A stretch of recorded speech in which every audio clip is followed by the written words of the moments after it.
I stood there in my childhood kitchen, gripping my phone so tightly my knuckles had turned white. The screen displayed a confirmation for the $3,000 transfer I'd just sent to my parents' account. My mother, Patricia, was busy dismissing my recent promotion to senior marketing coordinator while gushing about my brother Daniel's latest case victory.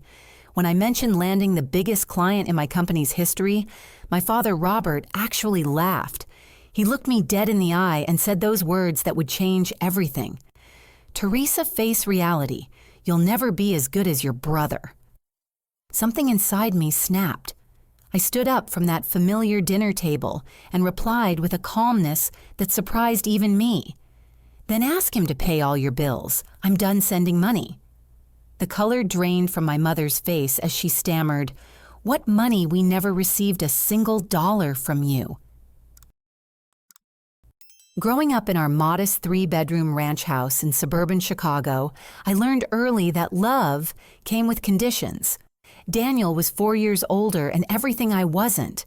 While he breezed through advanced placement classes, I struggled with letters that seemed to dance around the page. My parents never understood dyslexia. They just saw a daughter who couldn't measure up to their perfect son. Every parent-teacher conference became a painful comparison. Mrs. Henderson would praise Daniel's academic achievements while gently suggesting I might benefit from additional support. My mother would nod politely, then spend the drive home, wondering aloud why I couldn't be more like my brother. My father was less subtle. He'd shake his head and mutter about wasted potential. When Daniel graduated valedictorian, they threw a party that filled our backyard with neighbors and relatives. When I finally graduated, despite my learning challenges, we went to dinner at the local diner. The message was clear: excellence deserved celebration. Ordinary effort earned a hamburger and fries. College offered escape. I chose the University of Colorado specifically because it was 1,000 miles from Chicago and everything it represented. My parents worried about the distance, not because they'd miss me, but because Daniel was staying local for Northwestern Law School. They needed someone nearby to make them proud. I found my calling in marketing where creativity mattered more than perfect spelling. My professors saw potential my parents had missed. For the first time, someone believed in my abilities rather than focusing on my limitations. I discovered I had a gift for understanding what motivated people for crafting messages that resonated emotionally. My dyslexia had taught me to think differently, and in marketing, different thinking was valuable. After graduation, I landed an entry-level position with a Denver marketing firm. The Rocky Mountains became my sanctuary, their peaks, reminding me daily that I'd climbed out of the valley of my childhood. I built a life filled with hiking trails, coffee shops, with mountain views, and colleagues who valued my contributions. But family ties aren't easily severed. 3 years into my career, my father's construction business hit hard times during the recession. Work dried up, and suddenly their mortgage payments became impossible. The call came on a Tuesday evening while I was reviewing campaign proposals for a local brewery. My mother's voice cracked as she explained their situation. They were 3 months behind on payments, facing foreclosure. The bank was threatening legal action. They needed help, and they needed it immediately. Of course, I said yes. Family helps family, even when that family had spent decades making you feel inadequate. I sent $5,000 that first time, wiping out most of my savings account. My parents were grateful, promising to pay me back once my father found steady work. They mentioned Daniel was also contributing, though his student loans made large amounts impossible. I felt proud to be helping, to finally be the daughter who could solve problems instead of creating them. That first payment became a monthly obligation. Mortgage assistance turned into utility bills, car repairs, medical expenses, and countless other emergencies. Each request came with updates about Daniel's growing legal career and his own generous contributions. My parents would mention his thoughtfulness, his regular visits, his legal advice that saved them thousands in attorney fees. I never questioned the arrangement. Daniel was establishing his career while carrying substantial student debt. It made sense that I'd contribute more initially. My parents assured me he helped in other ways, that his legal expertise was invaluable, that he visited every weekend while I only managed holidays. 5 years passed. $68,000 disappeared from my bank account in installments ranging from $500 to $5,000. Each transfer came with gratitude from my parents and stories about Daniel's parallel generosity. They painted a picture of two children supporting their parents through difficult times, each contributing according to their abilities. But sitting in that kitchen watching my mother's genuine confusion about my financial contributions, a terrible realization began forming. Her bewilderment wasn't an act. She truly had no idea I'd been sending money, which meant either she had serious memory issues or someone had been lying to me for 5 years. My father's guilty expression provided the answer. He couldn't meet my eyes as my mother continued protesting her ignorance about any financial help from me. The pieces started falling into place with sickening clarity. All those conversations about Daniel's contributions, all those comparisons about our respective generosity, all those updates about his thoughtful support. None of it had been true. The golden child had remained golden without spending a single dollar. And I, the perpetual disappointment, had been the sole financial lifeline while receiving no credit for my sacrifice. The discovery hit me like a physical blow, stealing my breath and making the familiar kitchen spin around me. Back in my Denver apartment that night, I sat surrounded by 5 years of financial records spread across my coffee table. Bank statements told a story my parents had hidden from me. $68,000 in transfers, each carefully documented with dates and amounts. The paper trail painted a picture of consistent sacrifice I'd never received credit for. My laptop screen glowed with Daniel's social media profiles. Photo after photo showed a lifestyle that contradicted everything my parents had told me about his financial struggles. A silver BMW convertible parked outside trendy restaurants, vacation pictures from Cabo Aspen and the Bahamas, designer suits that cost more than I spent on clothes in 6 months. The cognitive dissonance was overwhelming. How could someone drowning in student debt afford luxury vacations and expensive cars? Either Daniel was incredibly irresponsible with money, or my parents had been feeding me lies for years. I called my childhood friend Sarah, who still lived in Chicago and worked as a teacher in our old school district. After catching up on her wedding plans and my latest work projects, I steered the conversation toward family. "Have you seen Daniel around lately?" I asked, trying to sound casual. "Actually, yes. He was at Miller's Pub last week with some colleagues.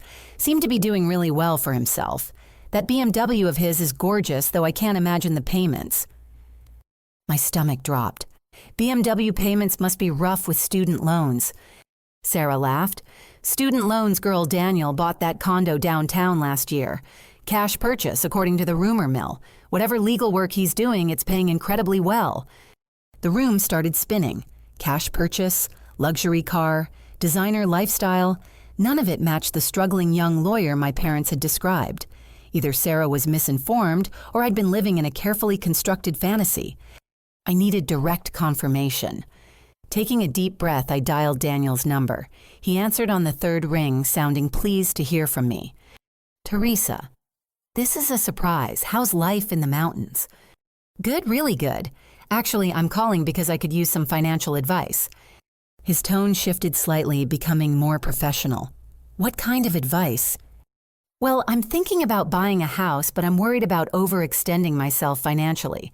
You've always been so smart about money management." Daniel launched into a detailed explanation about debt-to-income ratios, mortgage options, and fiscal responsibility. Throughout the conversation, he painted himself as someone who understood financial pressure intimately. "Trust me, I know about tight budgets," he said. "Student loans are killer, and starting a legal career means watching every penny. I'd love to help Mom and Dad more than I do, but my hands are tied financially." There it was. The lie delivered so smoothly, I almost believed it myself. Daniel, the owner of a downtown condo and luxury vehicle, claiming poverty while describing himself as someone who'd love to contribute more to our parents' expenses. "Do they ever mention needing more help?" I asked carefully. "Not really. I think they're managing okay. Dad's business has been picking up and they seem to have their expenses under control. Why are you thinking about helping them out?" The casual way he suggested I might help while positioning himself as unable to contribute was masterful. He'd just given me permission to be the family's financial resource while maintaining his own reputation as a caring son, constrained by circumstances. After hanging up, I sat in my living room as the truth crystallized around me. Daniel hadn't just failed to contribute financially, he'd actively cultivated the image of being unable to help while living a lifestyle that proved otherwise. My parents hadn't simply hidden his lack of contributions. They'd created an elaborate fiction where both children supported them equally. But the most painful realization was yet to come. If Daniel could afford luxury purchases and cash real estate deals, then his financial struggles were completely fabricated, which meant his inability to help our parents was a choice, not a circumstance. He'd chosen to let me carry the entire burden while maintaining his position as the beloved son. The manipulation was breathtaking in its scope and execution. For 5 years, I'd been playing a role in a drama where I thought I was the co-star, but I'd actually been the only performer. Daniel had received all the benefits of being a generous son, without any of the costs, while I'd paid every price without receiving any recognition. My phone buzzed with a text from my mother. "Sorry about the confusion earlier. We're so grateful for everything you and Daniel do for us." Even now, faced with the evidence of their deception, she couldn't stop perpetuating the lie. The message confirmed what I'd already realized. This wasn't a misunderstanding or a communication breakdown. This was a deliberate, systematic manipulation that had been going on for years. The question was, what was I going to do about it? The video call with my parents the following evening started with their typical small talk about weather and work. My mother fussed with her laptop camera while my father grumbled about technology in the background. They looked so ordinary, so innocent, sitting in their familiar living room with its floral wallpaper and family photos. It was hard to reconcile these people with the calculated deception I'd uncovered. I spread my bank statements across my desk, making sure they were visible on camera. "I want to talk about the money I've been sending you." My mother's smile faltered. "What money, sweetheart? We've never asked you for anything." "Patricia, stop." My father's voice carried a warning, but she continued. "Honestly, Teresa, I don't know what you're talking about. Daniel's the one who helps us with expenses." I held up the first bank statement, pointing to highlighted entries. "This shows $5,000 transferred to your account in March 2018 when you were behind on mortgage payments. Here's another $3,000 in June for Dad's medical bills. August was $2,500 for the roof repair." The color drained from my mother's face as I continued reading dates and amounts. Each number landed like a physical blow, and I watched her realize that denying knowledge was no longer possible. "We never asked for that money," she whispered, but her protest sounded hollow even to her own ears. "No, you didn't ask. You called crying about losing the house, about Dad needing surgery, about emergencies that couldn't wait, and every time I sent money because I thought I was helping my family." My father finally spoke, his voice barely audible. "We appreciated the help, Teresa. We really did. But you told me Daniel was also contributing. You spent 5 years telling me stories about his generosity, his sacrifices, his thoughtful support. Was any of that true?" The silence stretched uncomfortably before my father admitted, "Daniel helps in other ways." "What other ways?" "He visits every weekend. He handles our legal questions. He gives us advice about financial matters." The irony was staggering. "He gives you financial advice. What kind of advice?" My mother and father exchanged glances before my father reluctantly answered. "He suggested we reach out to you when we had money troubles, said you were doing well in Denver and would probably want to help family." The admission hit me like ice water. "Daniel suggested you ask me for money.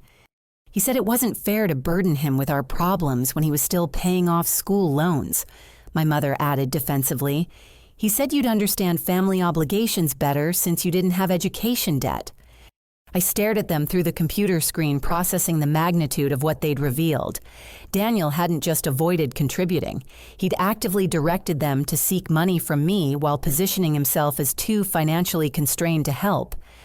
Did he ever suggest that you not tell me about his financial advice? Another uncomfortable silence before my father nodded. He said it might make you feel pressured if you knew the suggestions came from him. He wanted our requests to feel natural, not orchestrated. The word orchestrated hung in the digital air between us. My father had accidentally revealed the truth. This entire situation had been carefully planned and executed.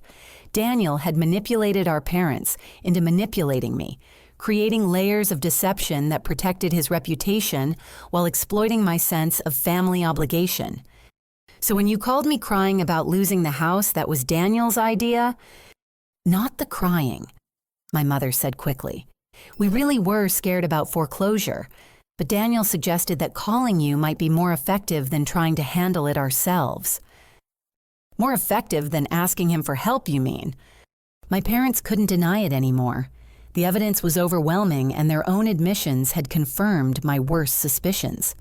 Daniel had been the architect of a system that drained my resources while preserving his own wealth and reputation.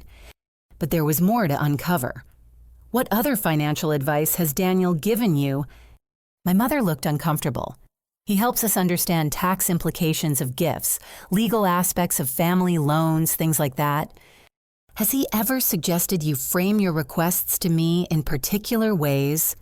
The question seemed to physically pain my father. After a long pause, he admitted, he said emergency situations would be easier for you to understand than ongoing support. Said you'd be more likely to help if you felt like you were solving a crisis rather than subsidizing our lifestyle. There it was. Daniel had coached them on emotional manipulation, teaching them to present their needs as emergencies that required immediate response rather than ongoing financial support that might prompt questions. He'd weaponized my empathy and my fear of family crisis to ensure his strategy remained effective.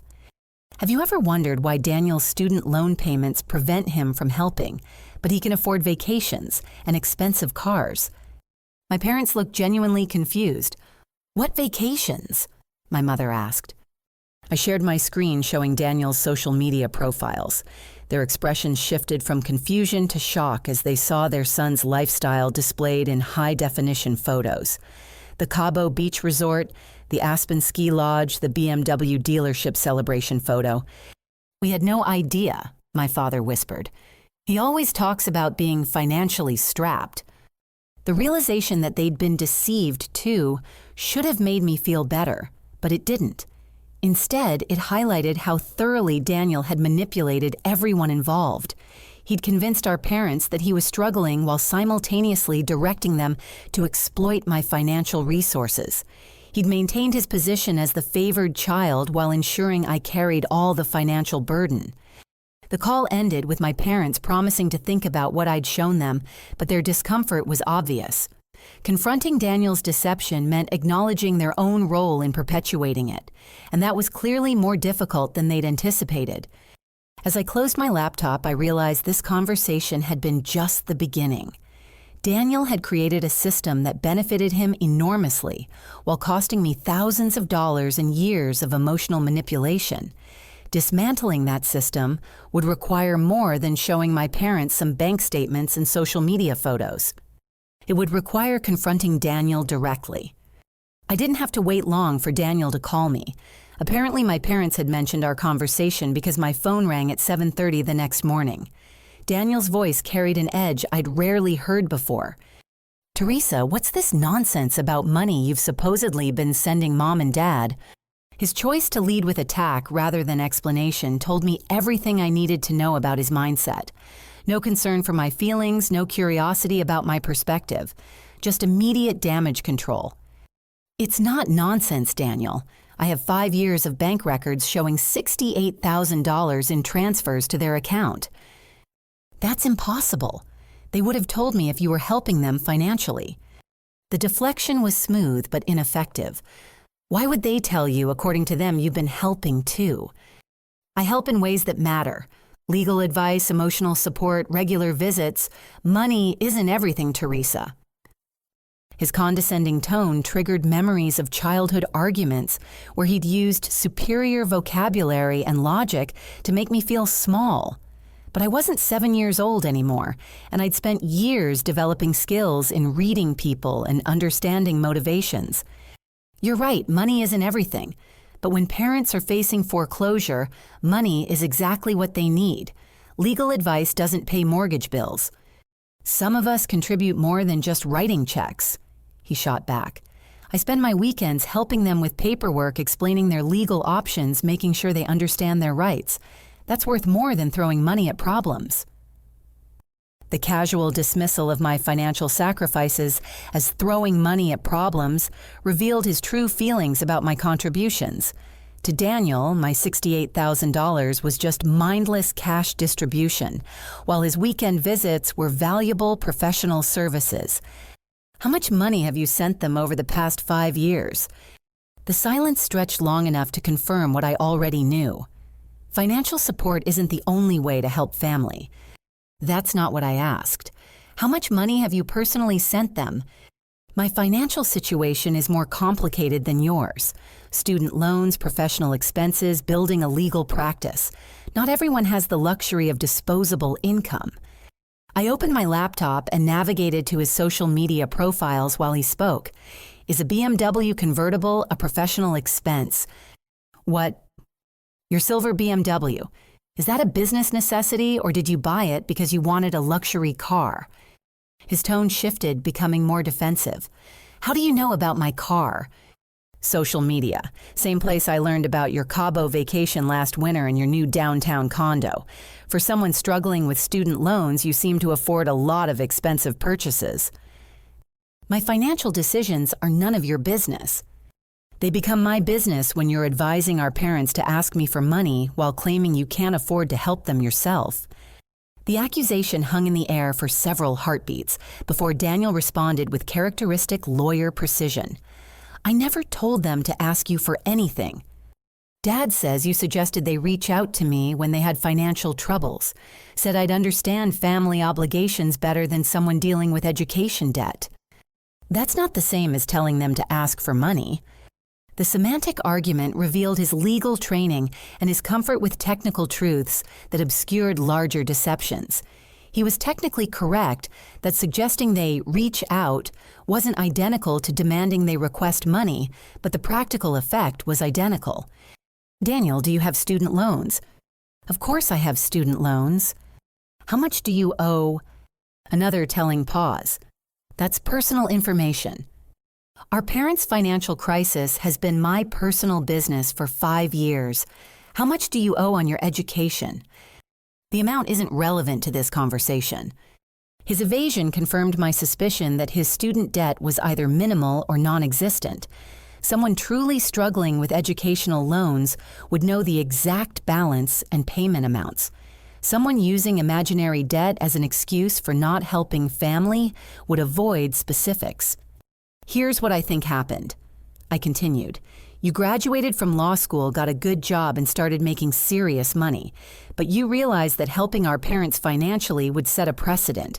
You'd be expected to contribute regularly, and that would cut into your lifestyle choices.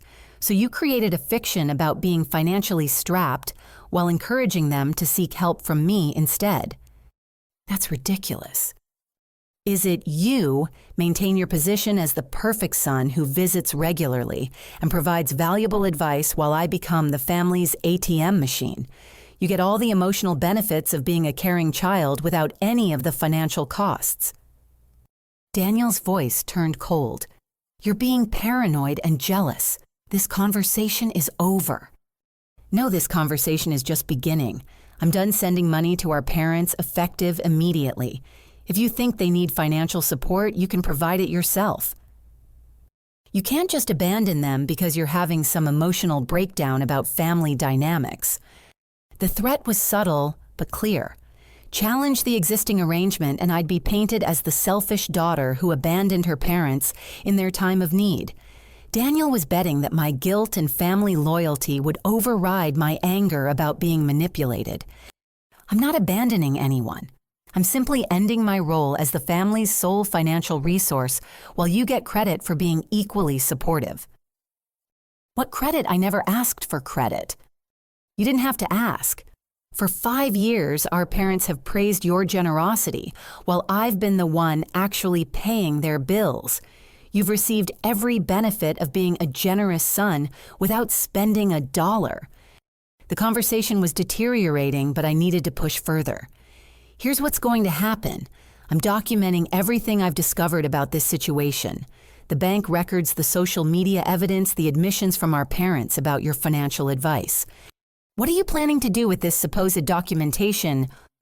I haven't decided yet, but I think it's interesting that an attorney who specializes in family law has been systematically manipulating his own family's finances while potentially violating legal ethics rules. The mention of ethics violations got his attention immediately. There are no ethics violations. I've never represented our parents in any legal capacity. But you have provided legal advice while simultaneously having a financial interest in the outcome of that advice. You've benefited from directing their financial requests away from yourself and toward me. You're grasping at straws. Maybe. But I know attorneys who specialize in legal ethics. I think they'd find this situation fascinating from a professional responsibility perspective. Daniel's voice turned threatening. If you try to damage my reputation with baseless accusations, I'll make sure our entire family knows exactly what kind of person you really are. I have records of every dollar you've sent, and I can make a very compelling case that those were loans, not gifts. Legal documentation can be interpreted many ways. The threat was breathtaking in its audacity. Daniel was essentially admitting that he'd been keeping detailed records of my financial contributions, not out of gratitude, but as potential weapons to use against me if I ever challenged the arrangement. You kept records of my payments. I keep records of all family financial interactions. It's called being responsible. It's called being prepared to destroy your sister if she ever questions your manipulation. Think very carefully about your next moves, Teresa. Family relationships are fragile things. Once they're broken, they can't be repaired. After he hung up, I sat in my apartment processing the conversation's implications. Daniel hadn't just been passive in allowing me to support our parents financially. He'd been actively orchestrating the situation while preparing legal ammunition to use against me if I ever tried to expose the truth. The golden child had revealed himself to be something much darker than a favored sibling. He was a calculating manipulator who'd weaponized family relationships for personal financial gain. But his threats had also revealed something important. He was vulnerable. People don't threaten legal action unless they're worried about exposure. Daniel's professional reputation depended on maintaining his image as an ethical attorney and devoted son. It was time to discover just how extensive his manipulation had been. The next morning, I called my Aunt Margaret, my father's younger sister, who lived in Milwaukee. Margaret had always been the family truth teller, the one person who saw through facades and called out nonsense when she encountered it. If anyone would know about Daniel's broader manipulation tactics, it would be her. Teresa, honey, what a wonderful surprise. I was just thinking about you yesterday. After exchanging pleasantries about her retirement from nursing and my work projects, I steered the conversation toward family finances. Margaret, can I ask you something confidential? Have you ever been asked to help Mom and Dad financially? Her tone shifted immediately. Oh, sweetheart, has that become an issue for you? The phrasing suggested she knew more than I'd expected. What do you mean? Well, Daniel mentioned that you'd been helping Robert and Patricia with their expenses, and he was concerned about you overextending yourself financially. My stomach clenched. Daniel talked to you about my financial contributions. A few months ago.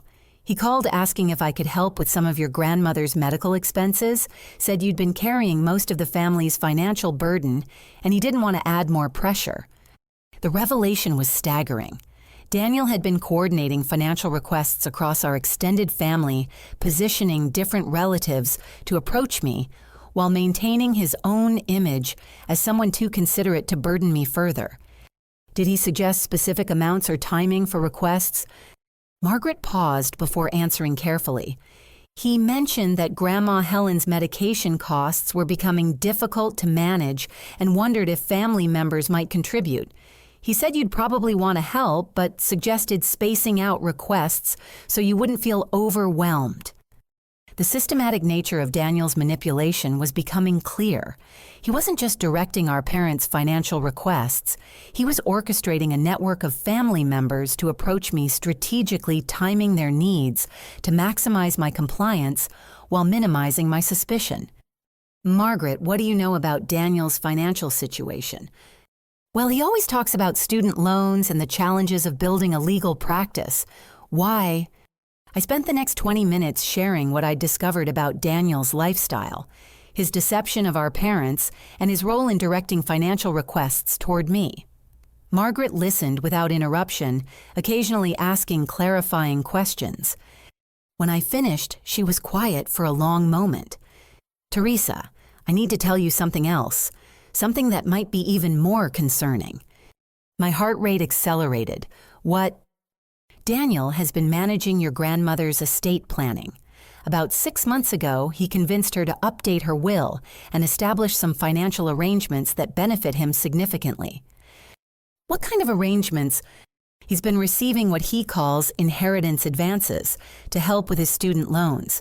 Grandma Helen has given him over $20,000 in the past year, all documented as early inheritance distributions." The scope of Daniel's manipulation was expanding beyond my worst fears. He wasn't just exploiting our immediate family, he was systematically extracting money from our elderly grandmother while simultaneously directing other family members to seek financial help from me. Does Grandma know about Daniel's actual financial situation? I don't think so. He presents himself as a struggling young attorney who's dedicated to helping family members but constrained by his own debt obligations. Margaret, this is criminal behavior. It might be, honey, but proving elder financial abuse is complicated, especially when the victim is giving money willingly based on false information. I felt sick. While I'd been sending thousands of dollars to support our parents, Daniel had been extracting even larger amounts from our grandmother while maintaining his reputation as the family member too financially responsible to burden others. Is there more? Margaret sighed heavily. Daniel has also been coordinating with other family members about approaching you for help. Your cousin Jennifer needed money for her daughter's medical bills last year. Instead of asking multiple relatives for smaller amounts, Daniel suggested she ask you for the full sum since you'd been so generous with your parents. The network of manipulation was vast and sophisticated. Daniel had positioned himself as the family's financial advisor while secretly directing all monetary requests toward me and simultaneously extracting money for himself from our elderly relatives. Has he done this with anyone else? Uncle Thomas needed help with his business loan. Daniel advised him that you'd probably be willing to help since you'd been so supportive of other family members.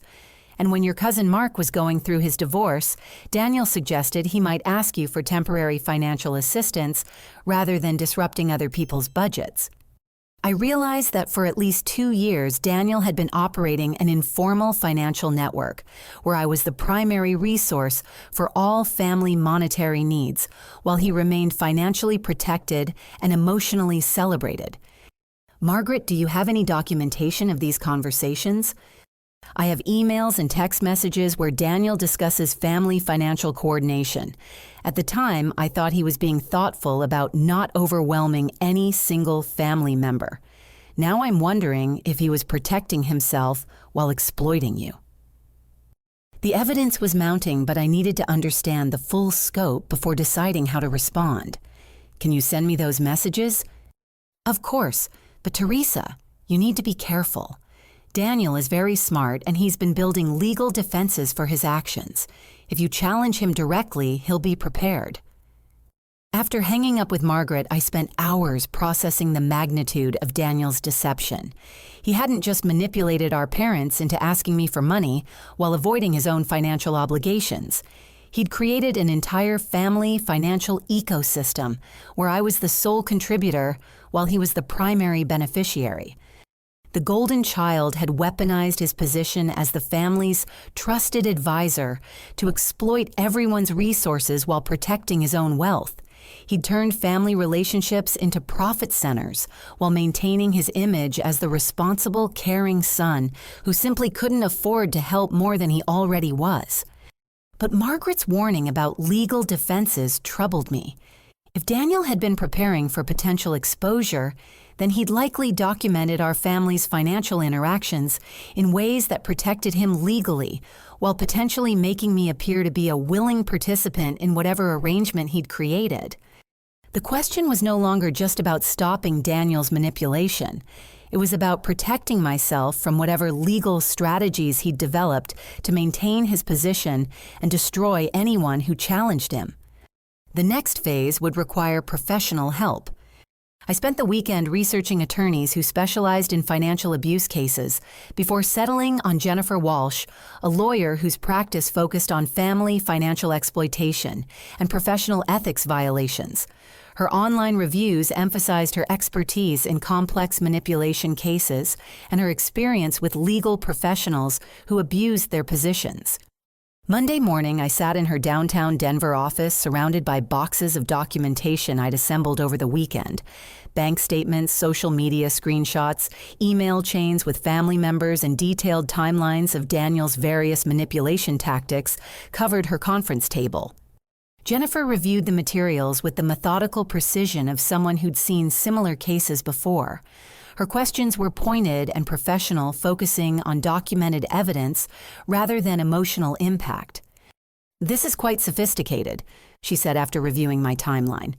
"Your brother has created multiple layers of financial manipulation while building legal protections for himself. The coordination across family members suggests planning rather than opportunistic behavior." "What kind of legal protections?"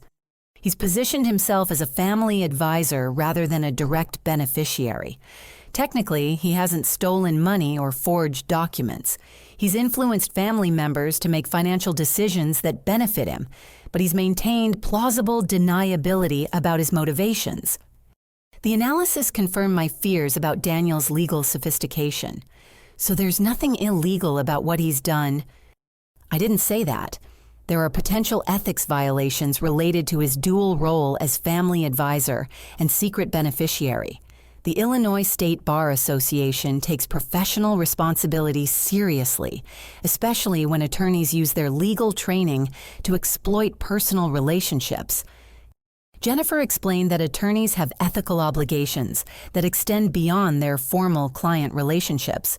Using legal expertise to manipulate family members while concealing financial conflicts of interest could violate professional conduct rules. "What would you need to file a complaint?" "More documentation about his specific advice and its financial impact. If we can demonstrate that he provided legal guidance while knowing it would benefit him financially and harm other family members, we have grounds for an ethics investigation." She recommended a controlled approach, gathering additional evidence through recorded conversations before initiating formal proceedings. Illinois law allowed single-party consent for recording phone calls, which meant I could legally document Daniel's admissions without his knowledge. "The goal isn't just to expose his behavior," Jennifer explained. "It's to create consequences significant enough to prevent future manipulation while protecting you from retaliation." Over the next 2 weeks, I systematically documented Daniel's manipulation network. I recorded conversations with family members who confirmed his role in directing financial requests toward me. I gathered evidence of his luxury lifestyle despite claims of financial hardship. Most importantly, I documented his threats about legal retaliation if I challenged the existing arrangement. The picture that emerged was damning. Daniel had spent years developing a sophisticated system for extracting money from family members while maintaining his reputation as someone too financially constrained to contribute significantly himself. He'd weaponized his legal training and his position as the favored son to create an ongoing fraud that had cost me tens of thousands of dollars while enriching him substantially. Jennifer helped me understand that the manipulation extended beyond simple greed. Daniel had created a psychological dynamic where challenging him would require confronting the entire family's willingness to enable his behavior. My parents, grandmother, and extended relatives had all participated in a system that exploited me because it allowed them to maintain their emotional relationship with Daniel while getting their financial needs met through my resources. Family financial abuse is particularly insidious because it exploits emotional bonds, Jennifer explained. Victims often continue participating even after recognizing the manipulation because stopping means destroying family relationships. But Daniel had made a critical error in threatening legal retaliation. His admission that he'd been keeping detailed records of my financial contributions while planning to reframe them as loans revealed criminal intent. If he'd truly been grateful for my help, he wouldn't have been preparing weapons to use against me. The confrontation strategy we developed was designed to force Daniel into a position where his only options were confession or escalation. We would present evidence of his manipulation publicly in front of family members who could witness his response. If he admitted to the behavior, we'd have documented confession. If he threatened retaliation, we'd have evidence of attempted intimidation. The setting we chose was the family's traditional Thanksgiving dinner, which would take place in 3 weeks at my parents' house. Daniel would be trapped in a situation where his usual legal maneuvering would be constrained by family dynamics and social expectations.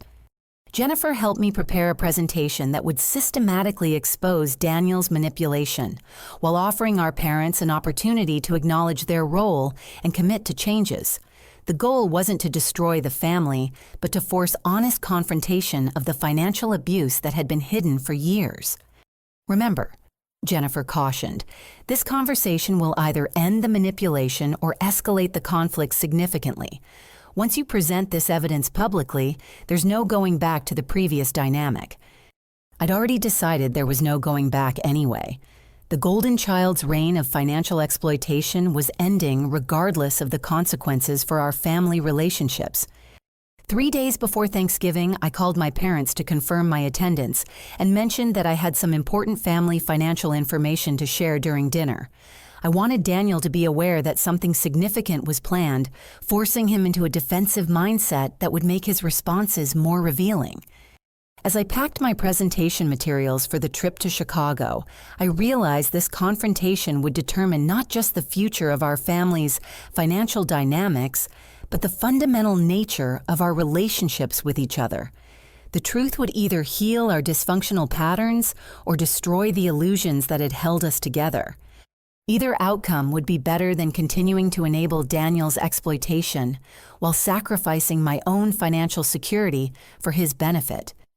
The familiar sight of my childhood home decorated with autumn leaves and pumpkins should have felt welcoming, but I approached the front door carrying a briefcase that contained evidence capable of destroying our family's carefully maintained illusions. My parents had spent the morning preparing their traditional Thanksgiving feast, unaware that this dinner would be unlike any we'd shared before. Daniel arrived precisely at 2 o'clock, his silver BMW gleaming in the driveway like evidence of the lifestyle my financial contributions had helped him maintain. He greeted everyone warmly, carrying flowers for my mother and expensive wine for dinner. The perfect son, thoughtful and generous in all the ways that didn't cost him money. During appetizers, Daniel regaled us with stories from his legal practice, carefully emphasizing his heavy workload and ongoing financial challenges. He mentioned student loan payments, professional expenses, and the general difficulty of establishing a legal career. The performance was masterful, designed to reinforce his image as someone who would help family more if only his circumstances permitted. As we settled around the dining table, I waited for the conversation to naturally shift toward family finances. It didn't take long. My father mentioned their gratitude for having children who understood the importance of supporting family during difficult times. "Both of you have been so generous," my mother added, looking between Daniel and me. "We're lucky to have kids who care so much." The opening was perfect. Actually, I wanted to talk about our family's financial arrangements. I opened my briefcase and distributed copies of the documentation I'd prepared. bank statements showing my contributions, screenshots of Daniel's social media lifestyle emails from family members describing his coordination of financial requests, and a detailed timeline of his manipulation tactics. The silence that followed was deafening. My parents stared at the papers in confusion while Daniel's face went through several emotions before settling on controlled anger. "Teresa, what is this supposed to prove?" he asked calmly. "It proves that for 5 years you've been systematically manipulating our family's financial dynamics while lying about your own circumstances." I walked them through the evidence methodically. The $68,000 I'd contributed while believing Daniel was also helping, his luxury purchases despite claims of financial hardship, his role in directing family members to request money from me while positioning himself as too constrained to contribute. My parents looked bewildered, occasionally glancing between the documentation and Daniel's increasingly tense expression. The cognitive dissonance was obvious. They wanted to defend their golden child, but the evidence was overwhelming. "Daniel," my father said quietly, "is this true? Have you been telling us you couldn't afford to help while spending money on expensive cars and vacations?" Daniel's response was classic lawyer deflection. "My financial choices are complex decisions based on long-term career planning. Teresa's simplified analysis doesn't account for professional investment strategies or debt management approaches." The technical language was designed to confuse rather than clarify, but I'd anticipated this tactic. "Daniel, how much do you currently owe in student loans?" "That's not relevant to this discussion." "It's completely relevant. You've used student debt to justify not helping our parents for 5 years. If you don't actually have substantial educational loans, then your excuse has been fraudulent." The confrontation intensified as I presented evidence of his coordination with extended family members, his extraction of inheritance, advances from our grandmother, and his threats of legal retaliation if I challenged the arrangement. "You've been running a sophisticated con game." I continued, "positioning yourself as the family's financial advisor while secretly benefiting from every decision you've influenced." Daniel's mask finally slipped. "You have no idea what you're talking about. I've sacrificed more for this family than you'll ever understand. Legal advice, emotional support, professional guidance. Those contributions are worth more than your simple-minded check writing. Then pay for them yourself. Stop letting me subsidize your reputation as the perfect son." The argument escalated until Daniel made the mistake I'd been hoping for. Faced with irrefutable evidence and growing family pressure, he resorted to threats. "If you continue this attack on my character, I'll make sure everyone understands the real dynamic here.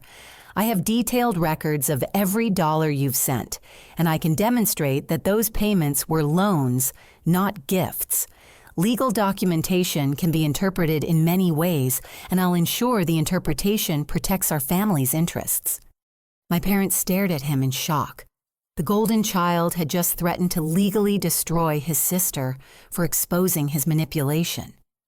"Daniel," my mother whispered, "did you really keep records to use against Teresa?" His admission had revealed the calculating nature of his behavior more effectively than any evidence I could have presented. Even my parents couldn't rationalize away a direct threat of legal retaliation against their daughter. I played my final card. "I've been working with an attorney who specializes in family financial abuse and legal ethics violations. The Illinois State Bar Association will be very interested in how you've used your legal training to manipulate family relationships for personal financial gain." The mention of professional consequences got Daniel's full attention. His law license represented years of education and the foundation of his career. Losing it would destroy everything he'd built. "You're making a serious mistake," he said quietly. "Family relationships are fragile things. Once you destroy them, they can't be rebuilt." "You already destroyed them," I replied. "I'm just exposing what you did." The dinner ended with my parents promising to think about everything I'd presented while Daniel left early, claiming professional obligations. The illusion of family harmony was shattered, but the truth was finally visible. Over the following weeks, the consequences of that confrontation reshaped our entire family dynamic. Faced with documentation of Daniel's manipulation and threats, my parents could no longer maintain their willful blindness. They agreed to attend family counseling and establish new financial arrangements that required transparency from all parties. Daniel's initial response was to hire an attorney and threaten legal action, but his lawyer advised him that his own recorded admissions and documented threats made prosecution inadvisable. The Illinois State Bar Association opened an investigation into his professional conduct, though the final resolution remained pending. More importantly, other family members came forward with their own experiences of Daniel's financial manipulation. The network of exploitation he'd created began collapsing as relatives shared information about his coordination of their financial requests and his extraction of money from our grandmother. The golden child's carefully constructed image crumbled under the weight of documented evidence and multiple victim testimonies. Family gatherings became uncomfortable affairs where everyone was aware of the manipulation that had occurred, but uncertain about how to rebuild authentic relationships. For me, the experience brought unexpected clarity about the difference between family obligation and family exploitation. I'd spent years believing that financial sacrifice proved my love and commitment, when actually it had enabled others to avoid their own responsibilities while taking credit for my generosity. The most valuable lesson came from understanding how sophisticated manipulation could be when conducted by someone with legal training and intimate knowledge of family dynamics. Daniel had weaponized every advantage he possessed: his education, his favored status, his understanding of emotional pressure points, and his ability to create legal defenses for unethical behavior. But manipulation only works when victims remain isolated and uninformed. The moment I began comparing notes with other family members and documenting Daniel's behavior, systematically, his power disappeared. Truth, when shared openly and supported with evidence, proved more powerful than years of careful deception. 6 months after that Thanksgiving confrontation, our family relationships had stabilized into new patterns based on honesty rather than hidden agendas. My parents acknowledged their role in enabling Daniel's behavior and committed to treating their children equally rather than perpetuating favoritism. Extended family members established direct communication about their needs rather than allowing Daniel to coordinate their financial requests. Daniel eventually accepted responsibility for his actions, though his apologies felt more strategic than sincere. He began contributing financially to our parents' expenses and stopped positioning himself as unable to help due to circumstances beyond his control. The experience taught me that standing up to family manipulation requires courage, documentation, and professional support. But the alternative is continued exploitation disguised as family loyalty. Sometimes the most loving thing you can do for your family is refuse to enable their dysfunction, even when that refusal temporarily destroys the relationships you're trying to save. Have you ever found yourself in a situation where family members took advantage of your generosity while giving credit to others? How did you handle discovering that your sacrifices weren't being acknowledged or reciprocated fairly? I'd love to hear your thoughts in the comments below. If this story resonated with you, please give it a thumbs up and consider subscribing for more real-life stories about family dynamics, financial manipulation, and finding the courage to set healthy boundaries. Sharing these experiences helps all of us recognize similar patterns in our own lives and feel less alone when we face difficult family situations. Thank you for listening to my story. Remember that your worth isn't measured by how much you sacrifice for others, but by how honestly and authentically you show up in your relationships. Sometimes the greatest gift you can give your family is refusing to participate in dysfunction that hurts everyone involved.